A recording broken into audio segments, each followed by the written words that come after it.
Hey folks, I'm back with another video about the Polygon Siskiu T8. So, I guess it's been a while since I talked about this thing. I've been riding my Transition Sentinel a little bit more than I've been riding this guy. So I just wanted to throw together a quick video, talk about the things that I've changed on the bike, what I plan on changing in the future, and maybe just talk real quick about how I feel about the bike now that I've had it for about a year and I've got a little more time on it. So let's go into things that I've upgraded on the bike. So we'll start from the front to the back and work our way top to bottom. Now, right off the bat, the cockpit is almost completely new. I've changed the handlebars. I went with the P&W range bars. Unlike most people, I have an issue where I tend to weight more forward on the bike versus backwards, and I lose traction in the back, and it gives me some issues going through, tighter turns as well. So going from the stock rise on the stock bars to the 30mm rise on the P&W bars, I have noticed an improvement. That coupled with a new fork that I'll talk about in a minute have put me more in a neutral riding stance and has improved my riding tremendously on the bike. But huge fan of the P&W range bars. Those are on the NukeProof Sam Hill stem. Now, the stem is a bit of a hot topic here because I know that a lot of people have very strong opinions on oil slick. You either love it or you absolutely hate it and you think it's the worst thing that's happened to bikes. I'm right in the middle. I think a lot of oil slick can look silly, but huge fan of this stem. I think it goes with the color of the bike super well, especially with the paint on the Polygon logo on the down tube. I think it looks sweet. I saw Dan Wolf originally with, I think, the FSA version of the stem. It looks very similar, maybe like toned down a little bit, but I thought it looked awesome. Couldn't find that thing anywhere, and I found the NukeProof one on sale somewhere, I don't remember where, and so I just jumped on it. Bit of a frou-frou purchase, there's no changes in terms of performance, I just think it looks cool. It's the same length as a stock stem, so no differences there. So onto the grips, I went with the Deity Lockjaws, and I've been really happy with them. This is my first time trying grips from Deity. I went with the Lockjaws because I have smaller-ish hands, and I like having a really firm grip over the bars, and they've been wonderful. They, I think, are getting to the point where I'm gonna need to replace them soon. It's a really sticky compound, so you can wear them with and without gloves, in the rain, whatever, it doesn't matter. They stick fairly well and they give you a good grip, and they've stood up to a bunch of bad crashes too, and they haven't torn apart yet, so that's been really great. Now, the biggest thing I think I griped about, even in the first video I made about the Polygon, is the drop post lever that came with the bike. Finally upgraded that thing. I went with the P&W loam lever like many people have, and it's wonderful. Honestly, between the P&W and the Wolf Tooth, they're both great. I just went with the P&W because I like that soft lever feel a little bit. I have the Wolf Tooth on my other bike, and that's wonderful too. With gloves, it really doesn't matter, but I tend to ride this bike without gloves more often, so I like that little soft feel of it. But it's been wonderful. I went through the P&W Cycle program, so it was a refurbished product. I think I saved maybe like $10 or something, but it's been great, and I do like the color too. I went with like a little teal one. I think it looks fun, and since my girlfriend's been riding this bike a lot, she liked the teal as well. Yeah, huge upgrade there on the dropper post lever. Ultimately, what ended up happening was I had a pretty bad crash where I damaged one of the ligaments in my left thumb, and it got to the point where I couldn't even push in the original lever anymore. I couldn't use my dropper post, and so I couldn't ride this bike. And going from that to this, it's night and day. Like, the amount of force it takes to push the P&W loam lever, it's a fraction of what the OEM one was. I even replaced the cable on the OEM one. I lubed the cable. I went through all different types of methods of trying to fix how hard it was to push that thing in, and nothing worked, and now this thing's perfect. Definitely glad I went there.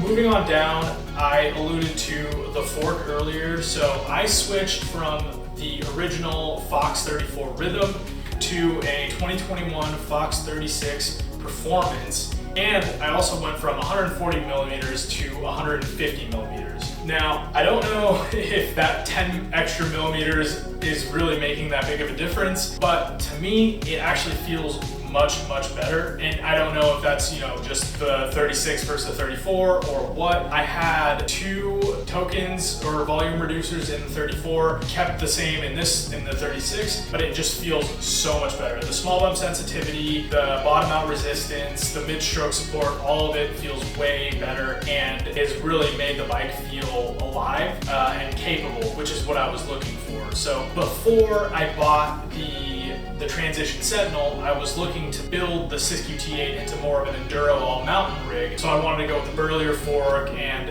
as I'll talk about in a second, the rear shock and brakes and everything. But now that I have both, I don't know if I'll keep the 36. I might throw the 34 back on there and just turn this into like a fun local jump line, whatever, easy day on the bike rig. We'll see. But huge fan of the 36. And I think also it does put me back a little bit further in my ride position. Again, I think the 10 extra millimeters, some of it gets lost to sag as it would, but I do feel way better on the bike. I feel like I'm cornering better, I'm more capable, more confident on the descents, so huge fan of that.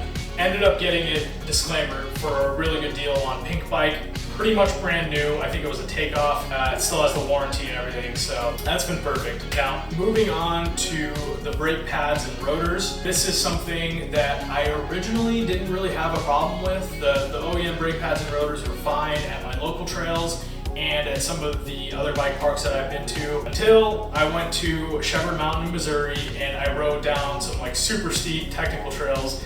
And then all of a sudden, I noticed that I was losing braking power and it was getting a little scary. So when I got back, I decided to upgrade the rotors and pads, being that that was a cheaper option instead of going with a whole new brake setup. On the front, I went with a 203mm RT86 from Shimano, and I paired that with the Shimano Saint brake pads, metallic brake pads, and they've been great. I'm a huge fan of them. They've improved the stopping power tremendously in the front, which is where I do most of my braking. So if you're having some issues with your Siskiu's braking, maybe first look into pads. Honestly, I did pads and rotors at the same time, so I don't know how much of a difference new pads would have made. Definitely try that before you go with new brakes. It is cheaper and they are more readily available, and I've found them to be a huge improvement.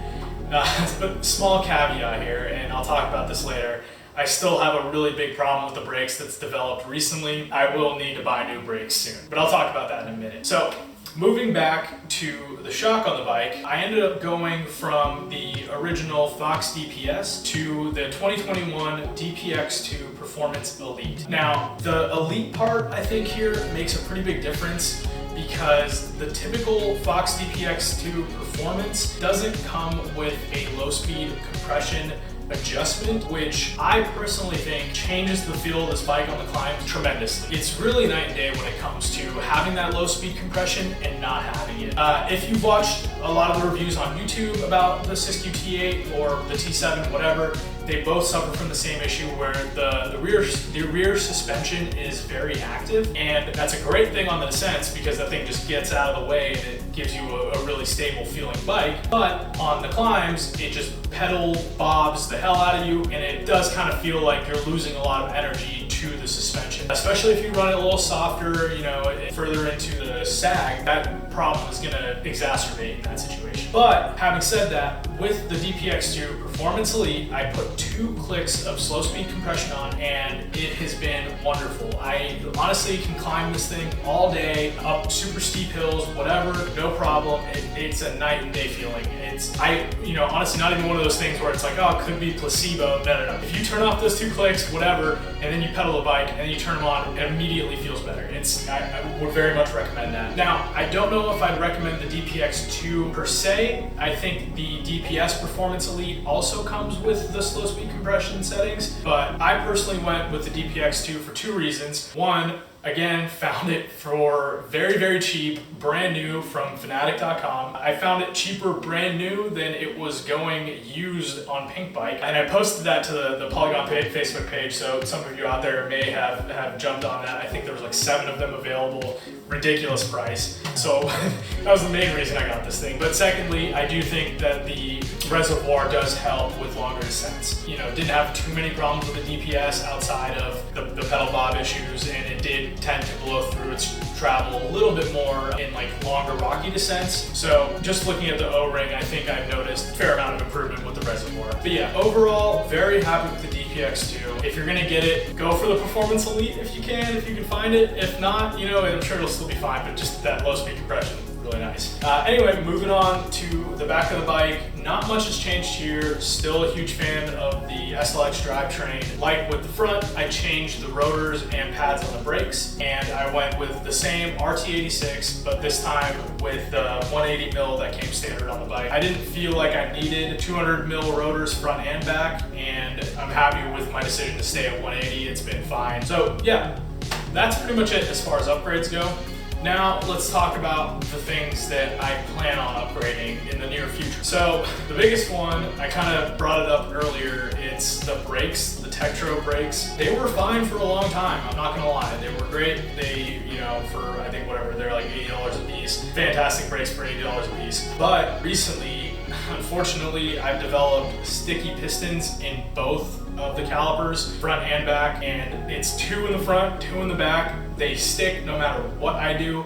I've cleaned them, I've lubed them, I've pushed them out, pushed them in, I've tried adjusting them off like 45 different videos I've watched on YouTube. Nothing has helped. And so I'm starting to think that after talking to a local bike shop, replacing them is the only way to go. So I'm in the market for new brakes. If you guys have any suggestions on what brakes to go with for this bike, please leave me a comment. There are so many options out there and I don't really know what to do. I have been looking at the Maguras and the TRPs, TRP being the higher end version of Tektros, but I've heard really great things about the DHR Evos, I think they were called, and I do want to try those out. I'm having a little bit of trouble finding them, but if you have any suggestions, please let me know. So moving on, the seat, that's something that I brought up in my original video of the bike.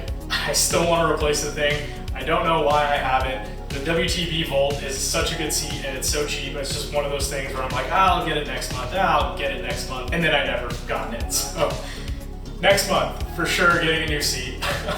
But other than that, nothing really I want to change with the bike. Everything's been solid. So if we want to talk about, you know, my first impressions versus what I think about the bike now, I'm still super stoked on the whole thing. The tires are great. Having ridden softer compound tires, especially going, you know, back and forth immediately between the two, the Schwalbes that come with the bike, they are a harder compound and they do tend to lose traction a little bit sooner than something like the Max Terra from Maxxis in the same conditions, and that's mostly in like loose over hard, dusty situations. It's not a huge problem, you know, I'm not trying to shave seconds off of my times, I don't care, I'm just riding for fun, you know, and it's not to the point where it's dangerous, like it's on the edge of traction that, you know, they give out a little bit quicker, and that's fine, that's not a problem. Personally, I would prefer, you know, longer lasting tires over something that's like super aggro, race oriented, that's gonna, you know, wear down in 2-3 months anyway. But if you can see, you know, I'll get some close-ups later, but the tread on these tires is still great. Like they look fairly new, honestly. Like they haven't lost much rubber on them, which is great. So the wheels, still a fan of the wheels.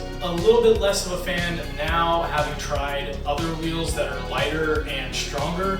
These things are still tanks, I think, but there are better options out there in terms of weight to strength. And that's just something, you know, maybe in the future, if I do want to upgrade, it might be last on the list, but it's something that I want to look into. I think going with 30 mil internal rims instead of the 35 that comes on the bike would be good. I don't think that you need the huge wide rims anyway, and the 2.6 inch tires are a little bit overkill, but I think you can get away with 2.4s, 2.5s on this bike and 30 mil rims and it'd be perfect. I haven't really done any damage to them. I do have a small little ding on the rear wheel. That was mostly my fault. I was running like ridiculously low pressures through a hazardous rock section, and I went off a drop and then directly went onto the 1.2 rock that I didn't want to go on, and it's fine, honestly. Like compared to the sound that it made, the damage is like nothing. It's still holding air, it's in the rear, so it's still holding air, it's still tubeless right now, like you can see. It's fine. I might try to get a close-up of that later, but still pretty happy about the wheels, still really happy about the drivetrain.